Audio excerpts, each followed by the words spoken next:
대하 드라마다 이렇게 설명을 하죠.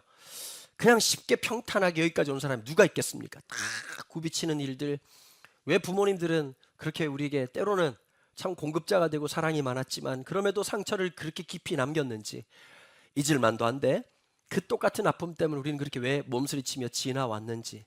남들은 그냥 평범하게 지난 것 같고 남들이 볼 때는 저 집사님은 되게 이렇게 유복한 집안에 자랐나 보다라고 생각하고 신방을 가보면 한 인생이 한 명도 그저 되는 사람이 아무도 없고 그냥 만들어진 사람이 아무도 없더라고 하는 것입니다. 그래서 저는 순조롭다는 말이 참 이거 현실성 없다라는 생각이 좀 듭니다. 물이 흐르듯이 그냥 좀 이렇게 여러분들이 원하시는 게 큰 게 아니라고 생각하지만 그게 사실은 기적 같은 일이죠. 애들한테 원하는 게 어떤 거죠?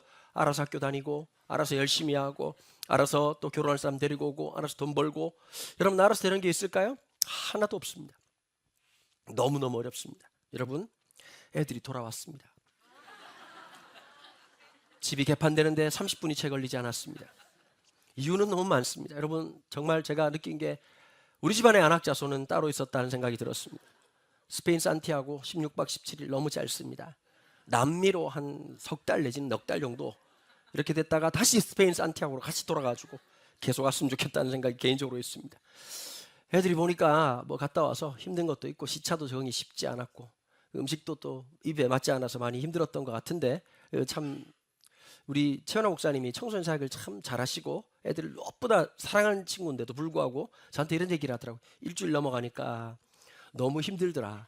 이미정 전사님은 일주일까지가 너네들과의 마지노선이다. 한 집사님이 갔던 친구들 부모님들 카톡방에 이런 말을 써주셨습니다.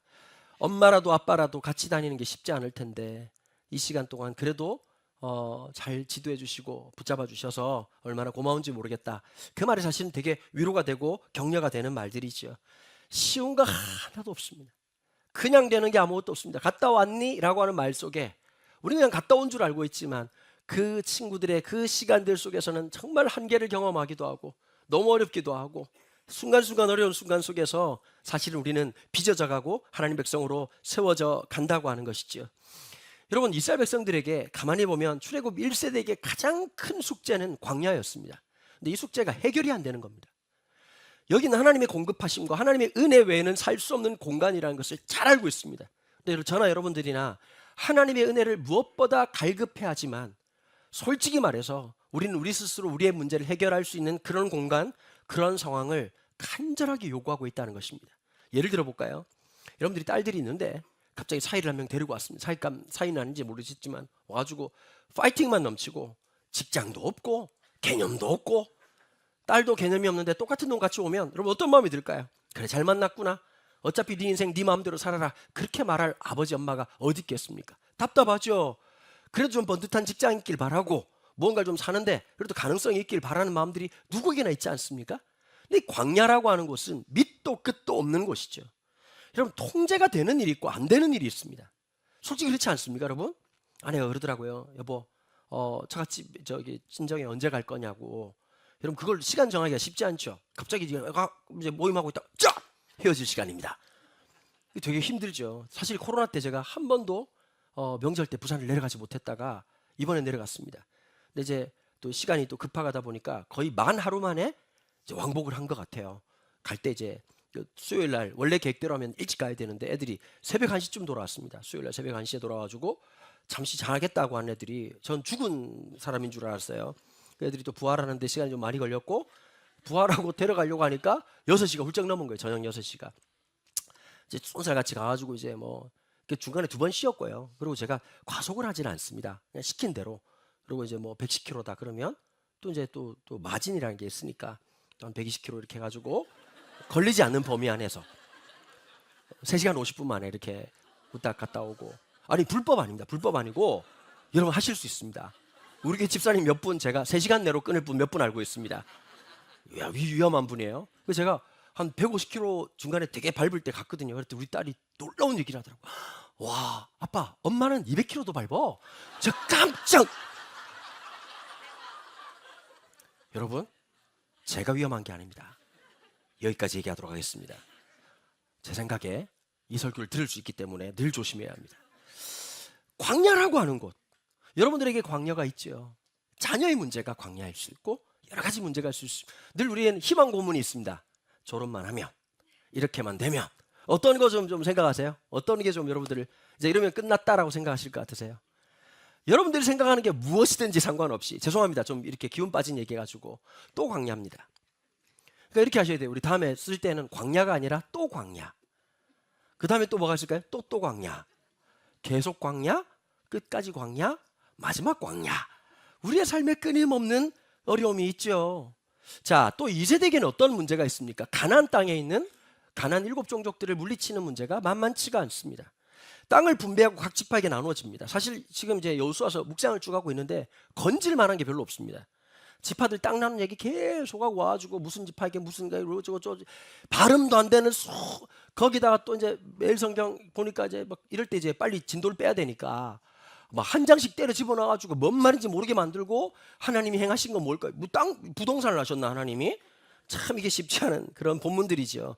근데 여기에서도 여전히 어려운 순간들이 굉장히 많았다고 하는 순간. 또 하나가 저나 여러분들이랑 믿음의 싸움을 싸워야 되고 살아가야 되는데 어느 날 타협하고 있는 나 자신을 본문에서 만나게 됩니다. 여호수아 17장 12절에서 13절입니다. 같이 한번 보실까요? 여호수아 17장 12절 13절. 그러나 므낫세 자손이 그 성읍들의 주민을 쫓아내지 못하며 가나안 족속이 결심하고 그 땅에 거주하였더니 이스라엘 자손이 강성한 후에야 가나안 족속에게 노역을 시켰고 다 쫓아내지 아니하였더라. 여러분 이 여호수아서는 어디까지 연결되냐면 사사기로 연결됩니다. 이 사사기 연결 속에는 그냥 아무것도 아닌 이 사건이 점점 쫓아내지 못했다라고 하는 것을 귀결하는 것이 아니라 가나안 7종족에게 도리어 지배받는 슬픈 이야기로 끝나게 된다는 걸 우린 잘 알고 있습니다. 저나 여러분들이나 우리가 믿음의 삶을 살다 보면 어느 순간 하나님 앞에 온전히 살아간다는 게 되게 힘듭니다. 왜냐? 끝까지 한다는 게 쉽지가 않고 두 번째는 각자가 가지고 있는 이 믿음의 베이직이라는 게 있습니다. 그걸 벗어나는 게 정말 힘들고 어렵습니다. 저희 아버님, 어머님 제가 존경하고 신앙으로 참 대단한 분이십니다. 그럼에도 불구하고 그 어른 세대가 가지고 있는 저건 좀 아닌데 라고 하는 부분들이 있을까요? 없을까요? 고맙습니다. 여러분 진짜 저만 나쁜 놈 될 줄 알았는데 그렇죠. 있죠. 충분히 존중하고 존경하지만 왜 그게 상처가 깊이 남았는지 또 우리가 넘어가야 될 또 하나의 숙제가 되기도 하는 겁니다.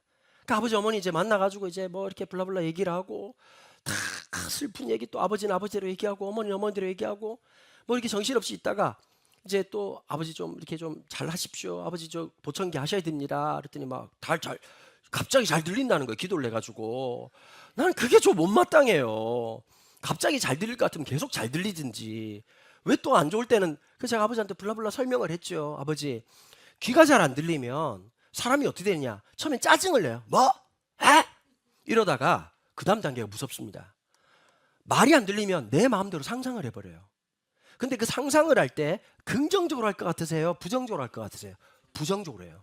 그 부정적 데이터 값이 계속 반복되다 보면 오해를 만들어요. 그러면서 뇌에 될 수 있으면 지금 교회 와서 한 번이라도 웃으시고요. 교회 와가지고 좀 재밌는 일이라도 있어야 되는데 계속 슬프고 힘들잖아요. 뇌에 좋지 않은 자극을 계속 줘요. 자극을 준다는 게 좋은 거 아니라 좋은 자극, 좀 웃을 줄도 알고 그러니까 여기 오셔도 죄송한 얘기인데 얼굴 표정만 봐도 치매도 아니다 금방 알 수가 있어요. 아무리 재밌는 얘기해도 얼굴이 썩어 있는 분들이 계시단 말이에요. 죄송한 얘기인데 얼굴이 썩은 게 아니죠. 그까지 얘기하겠습니다. 자꾸 자기의 감정, 때로는 울기도 하고 이제 감정 표현이 돼야 되는데 자기도 모르게 늘 분노만 내고 있단 말이에요. 화를 내지 않는 게 문제가 아닙니다. 화가 날 때는 화를 내야죠. 근데 화만 내면 문제지요. 짜증만 내면 문제지요. 울기만 하면 문제지요. 미친놈처럼 계속 웃기만 해도 그것도 문제지요. 같이 순환이 되는데 그게 안 되니까 아버지 제발 좀 말씀 좀 들어주세요. 지난번 제가 가시니까 이렇게 얘기합시다 그랬더니 아버지가 막 지금까지 괜찮아. 왜 자꾸 저보고는 뭐 건강 챙겨라 뭐 해라 약을 먹어라. 우리 어머니 맨 마지막에 또 며느리 앞에서 좀 센스 있게 하면 좋을 텐데 뭘 주문을 하나 꺼내더니 난 돈 준 줄 알았어요. 처음에 돈이 아니라 약을 한 병 주더니 출처를 알 수 없는 약을 주면서 이거 먹으면 좋아진다는 거요. 유통기한도 확인을 해봐야 돼요. 어디서 만든지 알 수가 없어요. 하나님 주셨다는데 하여튼 확인.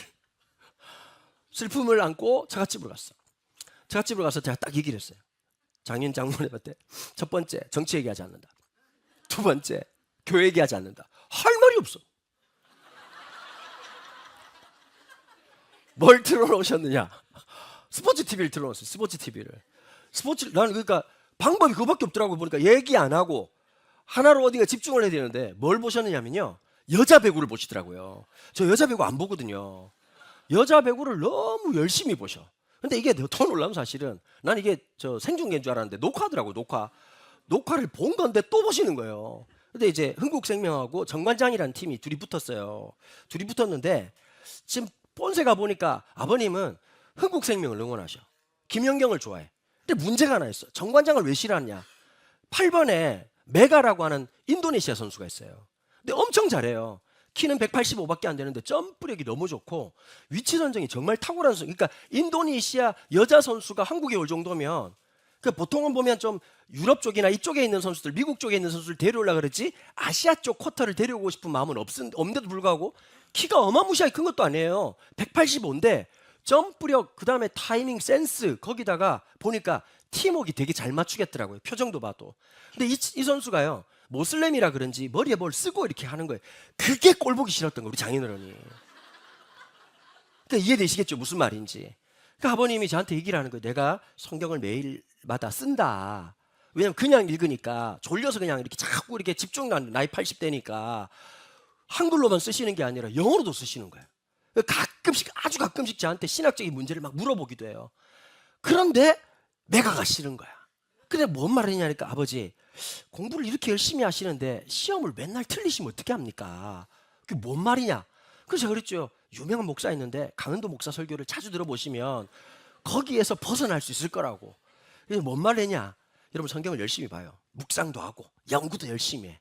그러면 히잡을 쓰고 있던 뭘 하고 있던 저 사람이 또 하나님의 은혜가 필요하다는 마음이 필요하잖아요. 그러니까 제가 느끼기에 우리 어른 세대가 가지고 있는 이 신앙의 혐오성이라는 게 되게 힘든 거예요. 원수를 사랑할 수는 있어. 그놈은 사랑할 수가 없어. 이름 모를 사람을 위해서는 죽을 수 있어. 아는 널 위해서는 아무것도 줄 수가 없어. 이게 모순이에요, 신앙에. 살아가다 보면 힘듭니다. 첫 번째. 그 다음에 또 이런 게 있어. 갑자기 성도들 중에서 원수를 사랑해야 된다 그러니까 너무 극단적으로 생각하시는 거예요. 박영선 목사님이 아주 오래전에 이런 말을 했어요. 첫 번째, 꼴보기 싫은 놈 대처하는 방법. 여러분 주제도 참 매력적이잖아요. 꼴보기 싫은 놈 대처하는 방법. 뭐 영적 침체 이딴 소리를 쓴 게 아니라 첫 번째 단계, 안 본다 6개월. 처음에 되게 충격받았죠. 기도한다가 맞잖아요, 그죠? 기도해서 그 사람을 사랑할 수 있으면 주시 이렇게 해야 되는데 일단 보면 안 돼. 응? 안 보고 욕을 해라는 거예요, 욕을. 그러고 있다가 시험을 쳐야 돼. 6개월 동안 안 봤으면 어떻게 시험을 치느냐? 3초 같이 있을 수 있는지 확인을 해보라는 거예요. 3초 안 된다 싶으면 다시 6개월로 가래. 3초 가능해지면 30초로 느리라는 거예요. 여러분 신앙의 점진성을 안 가르쳐줘요. 우리는 신비주의로 자꾸 배운다고. 하나님 저 원수를 사랑할 수 있는 마음을 주시든지 저놈이 와서 죄송합니다, 제가 잘못했습니다, 용서해 주십시오, 이런 장면만 생각하지 우리가 잘할 생각을 안 한다고. 갈등은 한 번에 해결되지 않아요. 문제 해결을 단순하게 생각하면 늘 신비주의가 되고, 그럼 뭘 안 합니까? 내가 해야 될 일 안 한단 말이죠. 도망가거나 회피하거나 모든 책임을 하나님께 떠넘기거나. 두려운 문제가 있습니다. 쉽지 않은 상황입니다. 그런데 이걸 이겨내기 위해서 애를 쓰고 함께 공동체가 필요한데, 여기서 중요한 게 있어요. 나는 어떤 역할을 하고 있는가? 교회에서 모여서 늘 나는 무슨 얘기를 하고 있고 어떤 나눔을 하고 있는가? 살다 보면 부정적인 얘기가 되게 많아요. 훨씬 더 부정적인 얘기가 힘도 나고 에너지가 생겨요. 근데 여러분 그 부정적인 이미지가 계속 남으면 제가 말씀드린 것처럼 치매만 있겠어요? 아니란 말이죠. 내 삶에 점점 영혼의 침체, 영혼의 치매를 뭐라고 표현하냐? 구리다라고 표현한단 말이에요. 세월이 갈수록 멋진 분이 되세요. 그분한테 물어보고 싶고 좀 왠지 좀 의견을 나누고 싶기도 하고. 여러분도 혹시 신앙의 선배들이거나 목사님들 중에 참 어른들을 만나고 싶다는 생각을 해보신 적 있습니까? 여러분 이거 되게 중요한 얘기거든요. 예전에 영락교회 그 원로 목사님이었던 제 목사님을 설교 마지막 돌아가시기 직전에 한경직 목사님이요, 설교를 하시는데 힘이 하나도 없으신 거예요. 그 어른이 그 옛날에 1920년대에 프린스턴을 나왔으니까 대단하신 분이시죠. 좀 알아주시면. 프린스턴 몰라요? 프린스턴? 거기서 신학도 하시고 박사를 오셨어요. 근데 그렇게 말씀도 깊으신 분이 마지막에 힘이 없으시니까 지금도 기억이 나요. 우리 후배들한테 까마득한 후배들에게 여러분 하나님 사랑하십시오. 근데 저는 그것보다 강력한 메시지를 들어본 적이 없어요. 소리를 질러서 강력한 게 아니라 적어도 그분이 그렇게 살려고 애를 쓰고 하나님 앞에 늘 그러려고 마음을 기울이는 사람의 말이 힘이 있다. 소리 큰 놈이 아니라 살려고 애를 쓴 사람. 그럼 제일 짜증난 데가 어떤 거냐? 엄마는 그렇게 안 하면서 운동하라고. 운동 안 하고 뭐해? 엄마는 막 이렇게 있으면서 운동을 안 한다. 제일 멋있는 말이 이런 거예요. 같이 공부하자. 엄마도 책을 펼치고 같이 공부하면 되는데 애들한테 어떻게 얘기하세요? 공부해. 그러니까 공부가 안 되는 거예요. 같이 할 준비를 하고 어른도 자라가야 되고 부모도 자라가야 되고 아이들과 함께 자라날 연습을 안 하니까 자기는 예외야. 그러니까 사람이 감동이 전혀 없죠. 무언가를 해내는 사람이 또 다른 사람에게 감동을 주는 것처럼. 사실 지금 제가 몸이 되게 안 좋거든요. 몸살 감기 때문에 안 좋아 보이지 않죠? 그게 환장하겠어요. 많이 안 좋거든요. 근데 보면 이제 우리 김지영 목사나 곽지영 목사나 이재선 목사나 늘 아파 보이잖아요.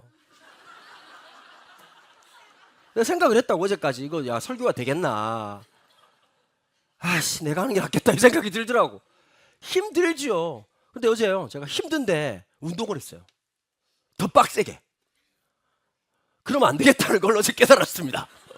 제가 이제 나이가 그 나이가 아니더라고. 정신적으로 버티려고 했는데 정신적으로 하다가 몸이 확 가가지고 주님 만날 뻔했거든요. 어쨌든 애를 쓰는 거야. 내가 할 수 있는 무언가에 최선을 다하고 내가 할 수 있는 모든 순간순간에 그 힘이 어쩌면 후배들에게 영향력을 주는 거지. 나는 맨날 앉아가지고 놀멍 이렇게 하고 앉아있는데 후배들 보고 너네들은 열심히 해라. 기도해야지. 뭔 의미가 있겠어요. 기도하자는 말이 힘이 있는 거고요. 공부하자는 말이 힘든 거고 같이 한번 운동해볼까? 그 말이 훨씬 더 힘있고 능력 있는 말이에요. 그걸 살아가야 신앙이 자라는 거죠. 성경을 100번 1000번 읽으면 뭐예요? 숙제가 안 되는데 시험이 안 되는데 원수 사랑하는 게 안 되죠.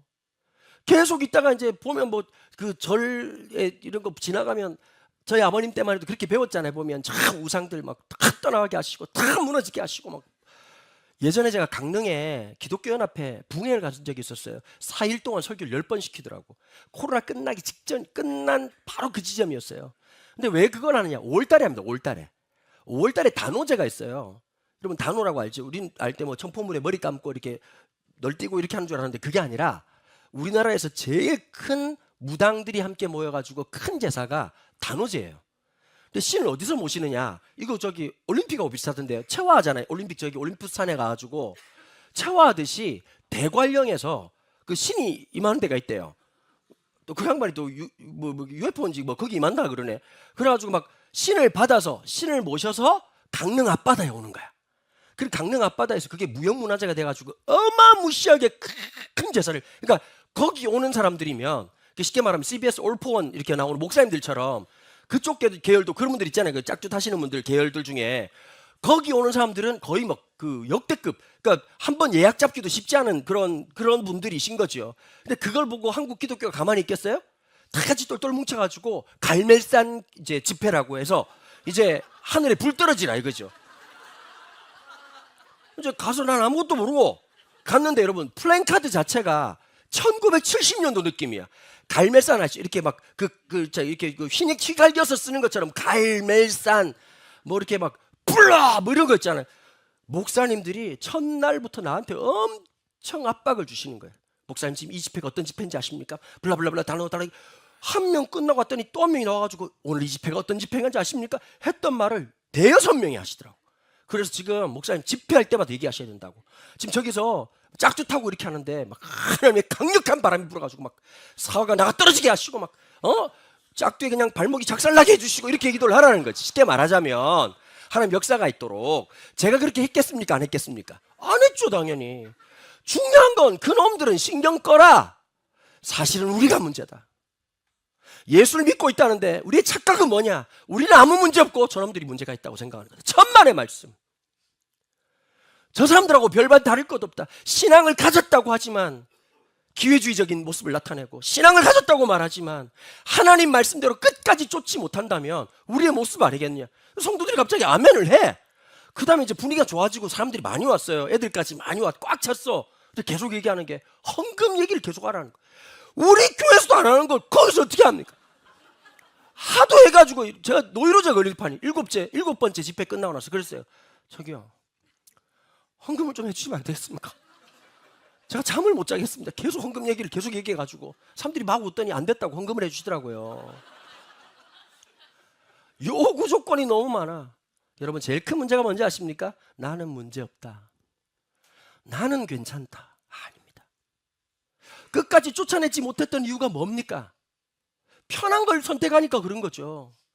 쉬운 걸 선택합니다. 사람이 할 수 있으면 쉬운 거 하고 싶고 편한 거 하고 싶습니다. 애들도 보십시오. 게임을 해요.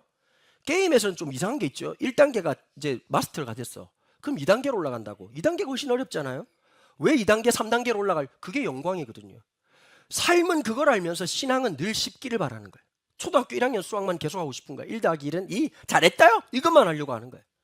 구구단 싫어하고, 삼각함수 싫고, 인수분해 싫고, 미분적분 싫고, 인생에 지금 풀어보라는 얘기가 아니라 어려운 문제가 올 때 그걸 우리가 어떻게 대처해 나가고 함께 믿음으로 함께 살아갈 것인가, 그것을 위해서 성경 공부가 필요한 거고, 그것을 위해서 우리가 또 말씀 묵상이 필요한 거고, 설교를 듣는 거 아니겠어요? 설교 듣고 가만히 있는 모습은 사실 우리 어르신들하고 조금도 다를 바가 없는 내용들입니다. 싸워내야죠. 어른들이 싸웠던 믿음의 삶의 모습이 있습니다. 힘들고 가난한데도 불구하고 하나님 앞에 기도하고 살았던 모습들. 우리도 똑같이 어떤 실패한 지점들이 분명히 있을 것이고, 우리도 한계가 있겠지만 할 수만 있다면 또 한 걸음 더 나아가고, 또 하나님 앞에 그렇게 나아갈 수 있는 힘과 능력이 우리 가운데 있기를 간절히 소망하는 것입니다. 여러분, 쫓아내지 못할 뿐만 아니라 13절에 보니까요, 이스라엘 자손이 강성한 후에야 가나안 족속에게 노역을 시키고 다 쫓아내었다. 자, 점점 어떻게 작정을 하고 이 사람들이 머물려고 했는데, 이유는 뭐냐? 여지를 줬거든요. 사람들이 이제 합리적으로 생각하는 겁니다. 다 쫓아내면 물은 누가 깃습니까? 내가 해야죠. 나무는 누가 뱁니까? 내가 베야죠. 자, 적어도 이집트에서 배운 게 하나 있습니다. 노예 경제 체제가 참 재미나거든요. 살아남아서 물도 떠주고 설거지도 해주고 뭔가를 해준다면 되게 편할 거 아닐까요? 이게 훨씬 더 설득력인 얘기입니다. 또 하나가 있어요. 맹지로 만들 바에야 이놈들 소작시켜가지고 소작에서 나오는 어느 정도 이윤을 차지하는 게 훨씬 더 낫지 않을까요? 가만히 두는 것보다. 말을 못 알아듣는 겁니까? 내 생각하고 똑같으니까 지금 동의를 못 하시는 겁니까? 이 합리성이라고 하는 것이 하나님의 말씀의 가치보다 더 뛰어나 버린 겁니다. 여러분, 교회는 이익 집단이 아닙니다. 교회는 세상의 가치하고 다릅니다. 그러니 세상의 가치가 어느 정도 우리가 통용될 게 있겠지만 하나님의 가치보다 절대 앞서면 안 됩니다. 이것과 싸워야 됩니다. 물론 제 말을 오해하지 마십시오. 합리적인 의견, 합리적인 비판 필요합니다. 그러나 더 편하고 쉬운 것을 선택하면 안 됩니다. 지난번에 저희가 한번 이 건물 경매 나와서 이제 한번 하면 좋겠다. 근데 최종 유찰가가 11억이었습니다. 우리가 얼마나 머리가 나쁜지 11억에 살 줄 알았어요. 낙찰이 15억이 됐어요.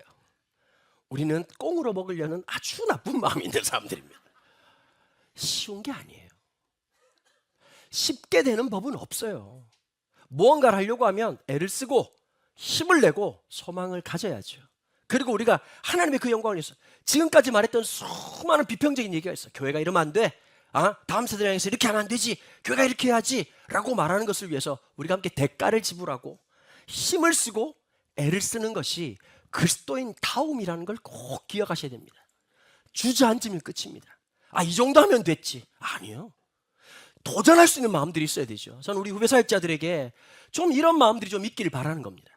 도전해보고 부딪혀보고 좀 하나님의 영광을 위해서. 우리 온 성도들도 마찬가지 아닐까요? 한 사람들만 되는 것이 아니라 함께 그런 일을 위해서 애를 써보고, 이번 주 금요일 날도 우리 30대 여성 모임을 해요. 지금 한국교회가 지금 초비상인 게 30대, 40대가 제일 큰 숙제입니다. 근데 작은 모임을 통해서 애를 씁니다. 우리 사역자들도 열심히 모이고 자매들도 만나가지고 보니까 남자들이 불쌍해 죽겠어. 자매들 모임을 하는데 애들은 남자가 보고 자매들은 아주 놀판을 만든다는 거예요. 그래서 내가 좀 아니지 않냐 그랬더니, 그래야 자기들도 나올 수 있다.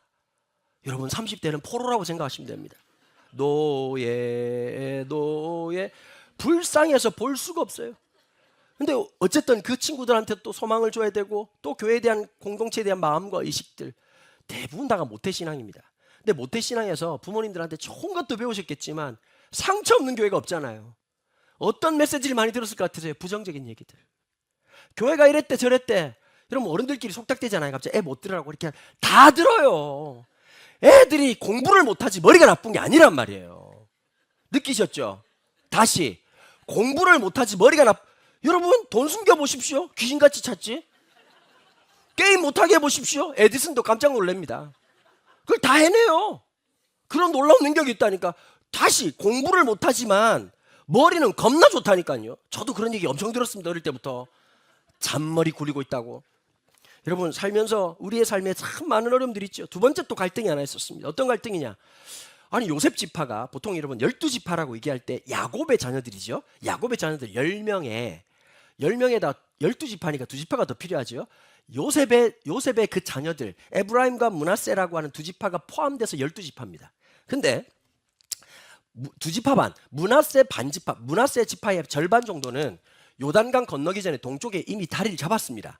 그러니까 므낫세 반지파에게 제비 뽑는 거죠. 땅을 나누는데 므낫세한테는 한 표만 딱 주고 에브라임한테 기회를 안 줘가지고 요셉 지파가 그걸로 끝나라 이렇게 얘기를 한 거죠. 그러니까 이제 이의를 제기한 겁니다.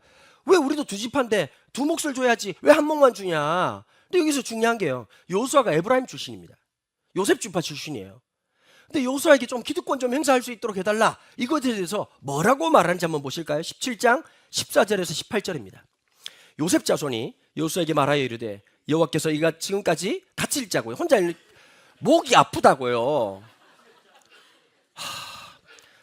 여러분 언제 착해지실 거예요? 14절 같이 읽습니다. 요셉 자손이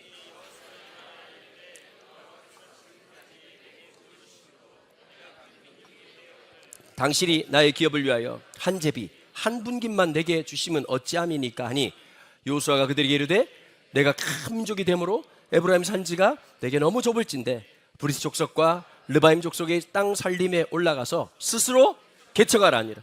요셉 자손이 이르되 그 산지는 우리에게 넉넉하지 못하고 골짜기 땅에서 거주하는 모든 가나안 족속에게는 벳소안과 그 마을들에 거주하는 자이든지 이스라엘 골짜기에 거주하는 자이든지 다 철병거가 있나이다 하니 요수아가 다시 요셉의 족속 곧 에브라임과 므낫세에게 말하여 이르되 너는 큰 민족이여 큰 권능이 있은즉 한 분깃만 가질 것이 아니라 그 산지도 내 것이 되리니 비록 살림이라도 내가 개척하라.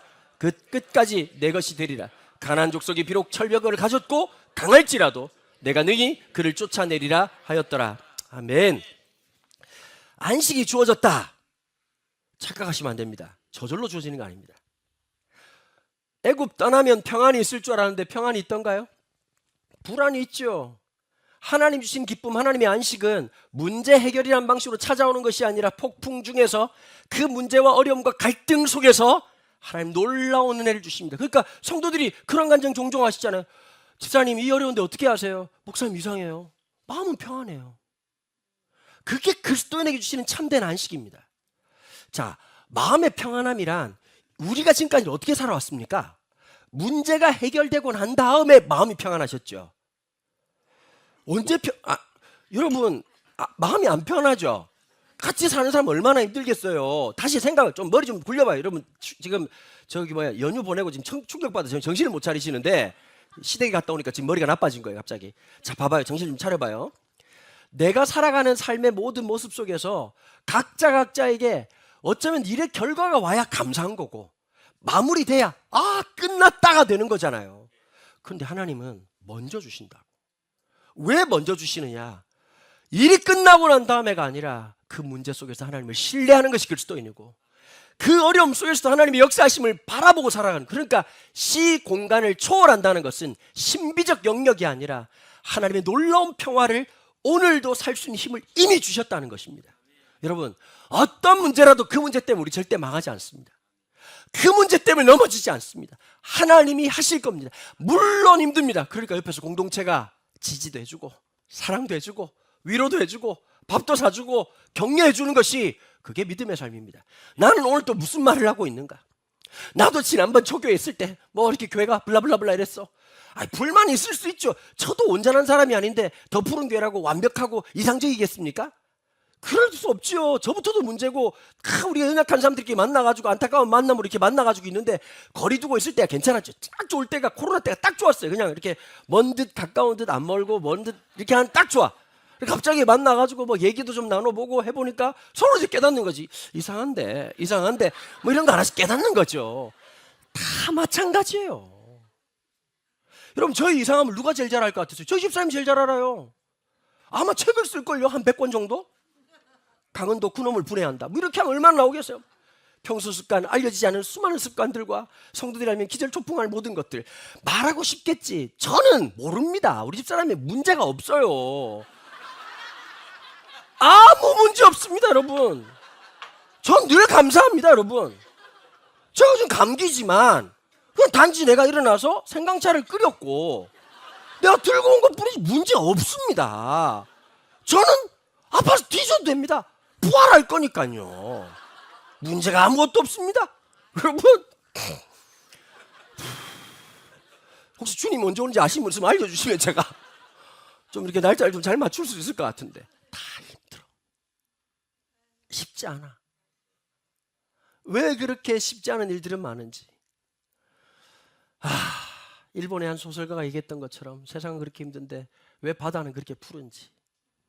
갑자기 제가 해운대 카페에 앉아가지고 아버지 무슨 얘기하고 어머니 무슨 얘기하고 막 얘기하는데 아무 소리도 안 들리고 멀리 바다를 보는데 바다는 참 푸르다. 두 번째 든 생각, 날씨 지기네, 이 생각 들더라고요.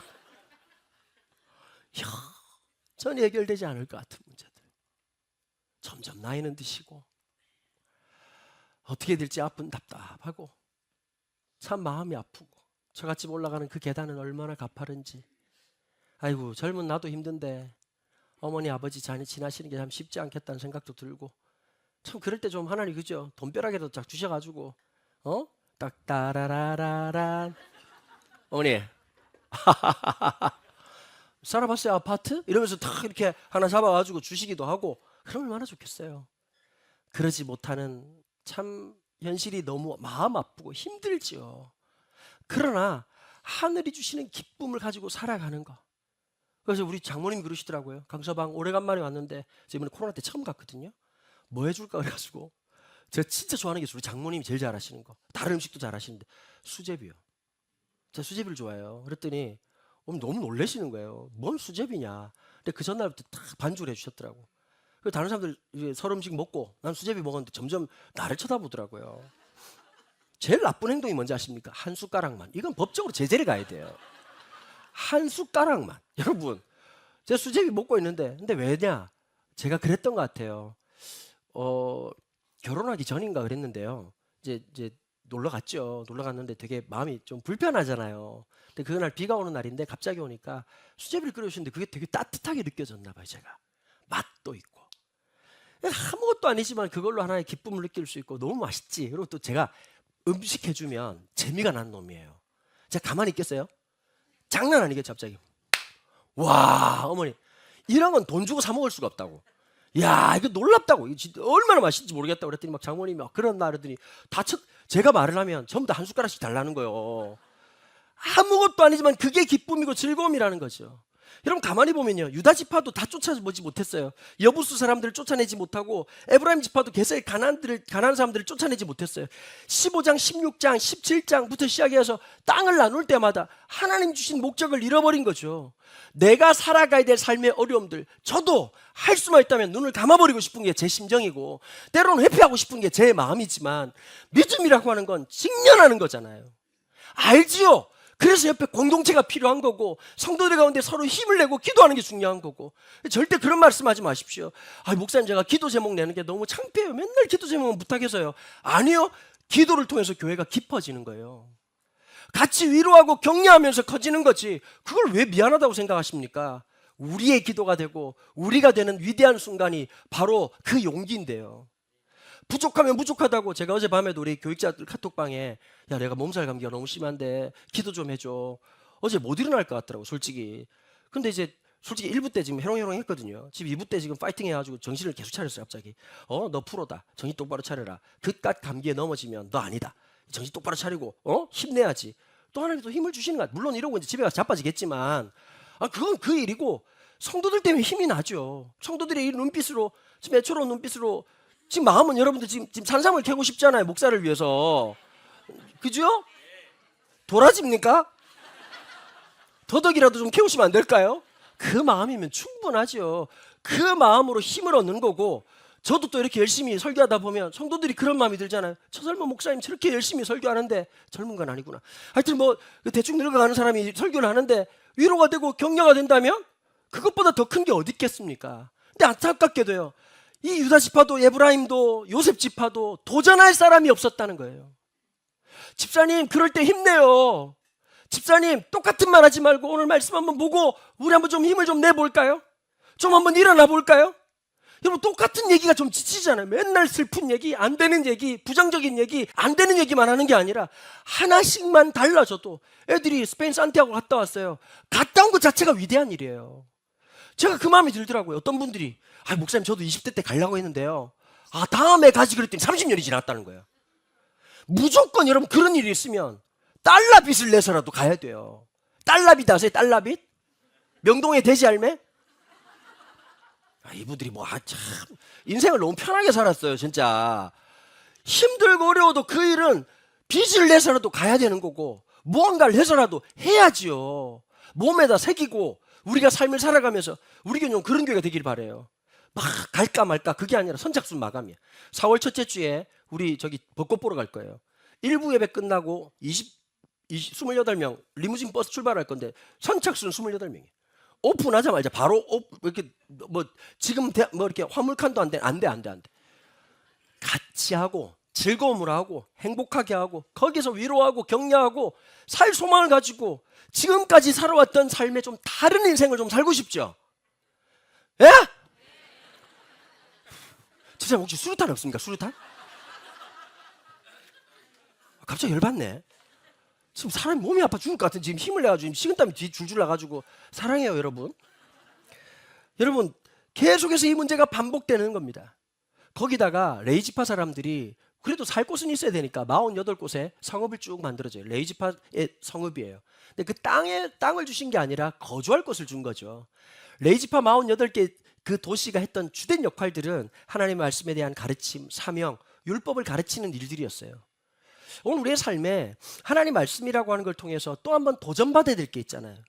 똑같은 일을 반복하지 말고 또 한 번 일어나 보고. 여러분 이런 분들 계시잖아. 나는 좋아하는 게 없어. 찾아보세요. 왜 그렇게 단정하세요? 작은 거라도 좋아하면 안 되나요? 아주 사소한 좋아하는 것을 자꾸 만드시라고요. 그러면 감사가 만들어져요. 제일 싫은 소리 어떤 건지 아십니까? 어른들 세대 중에 감사하지, 감사한데 안 감사하다는 뜻이에요. 작은 거 하나에 행복해할 줄 아는 거. 아무것도 아닌데 그 실력을 키우시라고. 그 힘을 키워야 사람이 밝아져요. 영혼의 광합성이 그냥 되는 게 아니잖아요. 내 삶에서 하나씩 연습하다 보면 그 말이 되는 거고, 그런 행동이 되는 거고, 그런 자신감이 되는 거고, 그 기쁨이 있는 거고, 그러다 보면 그 사람은 영향력 있는 사람이 돼요. 그게 진짜 멋있는 사람이에요. 저는 우리 모든 성도들이 그런 멋진 인생 사시기를 축복합니다. 자, 오늘 본문이죠. 여호수아서 21장 43절로 45절까지의 말씀을 같이 한번 보십시다. 먼저 43절입니다. 같이 한번 읽으실까요? 여호와께서 조상들에게 맹세하사 주리라 하신 온 땅을 이와 같이 이스라엘에게 다 주셨으므로 그들이 그것을 차지하여 거기에 거주하였으니. 자, 43절, 44절, 45절은 여호수아서에 있는 모든 내용들, 특별히 1장에 주신 하나님의 약속에 대해서 두 가지의 내용들을 담고 있어요. 첫 번째는 뭐냐? 하나님은 약속을 성취하셨다. 불가능할 줄 알았고 안 될 줄 알았는데 하나님의 삶을 살아가면서 우리의 삶에 그런 놀라운 반응 말입니다. 두 번째가 있습니다. 44절 45절입니다. 같이 읽겠습니다. 여호와께서 그들의 주위에 안식을 주셨을 때 그 조상들에게 맹세하신 대로 하셨으므로 그들의 모든 원수들 중에 그들과 맞선 자가 하나도 없었으니 이는 여호와께서 그들의 모든 원수들을 그들의 손에 넘겨주셨음이니라. 여호와께서 이스라엘 족속에게 말씀하신 선한 말씀이 하나도 남음이 없이 다 응하였더라. 여러분, 문제가 저절로 해결되는 것이 아니라 믿음으로 살려고 할 때 기적을 만나는 겁니다. 일단 일어나십시오. 일단 뭔가를 하십시오. 하나님이 함께 하실 겁니다. 제가 이제 이런 생각이 있었어요. 이제 네오프라자에 있을 때 숫자는 계속 많이 늘어나고 어떡하지 그러는데 앉아가지고 회의한다고 됩니까? 그거 제가 어떻게 했느냐, 일단 나가보자. 어디든지 건물을 가보자. 위대한 시작은 그렇게 시작하던데요. 무모할 수 있습니다. 돈이 있습니까? 아닙니다. 그냥 가보는 겁니다. 그래서 찾았던 곳이 여기입니다. 여기 텅텅 비어 있었거든요. 우리를 위해서. 스크린 야구장 망해가지고요, 아무것도 없어가지고 주인이 얼마나 겸손해지셨는지 2년 월세가 안 들어왔더니 옷이 없어서 뭐든지 해도 상관없다. 여러분, 어떻게 보면 무모한 거였어요. 한순간 한순간. 문제가 어떻게 해결됐냐에 관심이 있으세요? 돈으로 됐다고 생각하세요? 말씀을 부여잡고 한번 무리해 보시라고요. 뭐라도 한번 일어나 보고, 뭐라도 말씀을 전해보고. 우리 형제들 중에 가끔씩 그럴 때가 있어요. 목사님, 저희 아버지가 교회를 안 다니십니다. 저희 아버지가 믿음이 없습니다. 어떻게 하면 좋을까요? 뭐라도 해보자. 한 형제가, 제가 지난번에 말씀드렸겠지만, 아버지 그 요양원 같은 데 계시는데 저랑 같이 가자고 하더라고요. 가면서 그제서 얘기를 하더라고요. 아버지가 교회에 대해서 싫어하고 이렇게 막 목사님도 한 번도 본 적이 없다고. 순간 속으로 어떤 마음이 들었을까요? 이건 당한 건가 뭔가. 근데 가서 마음속에 마음이 두렵죠. 근데 어른을 딱 뵀는데요, 어르신하고 얘기를 하다가 남자로서의 어떤 느낌, 처음 본 사람이지만 참 쉽지 않았겠다. 아빠로서 참 쉽지 않았겠다. 아버님 너무 수고하셨어요. 근데 이미 마음이 촉촉해지셨더라고. 근데 자기의 마음을 얘기하셔요. 짧은 시간이었어요. 나중에 나오면서 그 얘기를 하더라고요. 형제가, 목사님 오늘 기적이었습니다. 제가 그랬거든요. 아버지 다시 올게요. 그랬더니 꼭 오시라고. 제 마음에 너무 좋았다는 거예요. 그리고 이분이 나중에 다른 교회를 통해서 예수 영접하게 되고. 물론 여러분, 저를 자꾸 쓰려고 하지 마십시오. 저도 일정이 있고 바쁘기 때문에 그때부터 야, 우리 목사가 이게 부적이다 이런 생각을 버리시고 각자에게 주어진 그 삶에 최선을 다하는 거 해봅시다. 찌끈찌끈 머리도 아프고 힘들지만 뭐라도 해봅시다. 하나님의 그 뜻을 향해서 오늘도 나아가는 삶들. 여러분, 관심과 노력은 전혀 다른 겁니다. 관심만 기울이지 말고 노력하는 거, 이게 믿음입니다. 제가 한 책을 읽다가 너무 귀한 부분이 있어서 인용을 합니다. 그리스도인의 삶은 그리스도인 다움에 일치하고자 하는 평생의 노력이다. 목적과 수단 사이의 일치, 우리가 하는 일과 그 방법의 일치, 성경에 쓰인 것과 그것을 인정하고 살아가는 우리의 삶의 일치. 전 여기다가 제 언어를 하나 더 얹었습니다. 설교와 삶의 일치. 함께 그리 살아가는 우리 귀한 더 푸른 교회 성도들 되시기를 주님의 이름으로 축원합니다.